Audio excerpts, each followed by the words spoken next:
చూడండి ఫ్రెండ్స్, ఇదంతా కూడా క్యూబ్ రూట్ 64. ఈ టర్మ్ అంతా కూడా ఎక్స్ అనుకుంటే ఈక్వల్ టు ఎక్స్ అనే టర్మ్కి ఈక్వల్ అండి.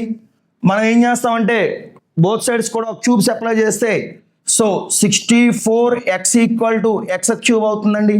ఇరువైపులా కూడా ఘనాలు అప్లై చేస్తే క్యూబ్స్ అప్లై చేస్తే ఈ టర్మ్ వస్తుందండి. సో ఇక్కడ ఉన్నటువంటి క్యూబ్ టర్మ్లో మనకి 3 ఎక్స్లు ఉన్నాయి. అందులో ఒక ఎక్స్కి పోతే ఫైనల్గా ఏముంటుందంటే ఎక్స్ స్క్వేర్ ఉంటుందండి.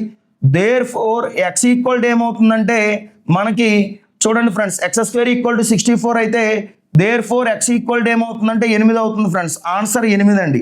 సింపుల్గా షార్ట్ కట్ ఏంటంటే మనకి ఇక్కడ చూడండి ఫ్రెండ్స్, ఇన్ఫినిటీ ఉండేటప్పుడు ఏంటది, ఇన్ఫినిటీ ఉండేటప్పుడు క్యూబ్ రూట్ ఓవర్ 64 ఇట్లా ఉంటే గనక, ఇన్ఫినిటీ ఉంటే గనక స్క్వేర్ రూట్ 64 తీసుకుంటామండి. ఒకటి తగ్గించుకుంటాం ఫ్రెండ్స్. ఒకటి తగ్గించుకుంటే ఏమవుతుందంటే 64 రూట్ ఏమవుతుందంటే 8 అవుతుందండి. సో చూద్దామండి, ఇది కూడా చూద్దాం ఫ్రెండ్స్.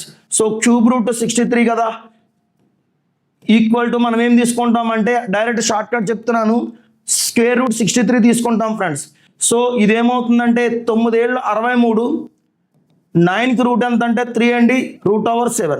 సో 3 రూట్ 7 అండి ఇది, ఓకేనా.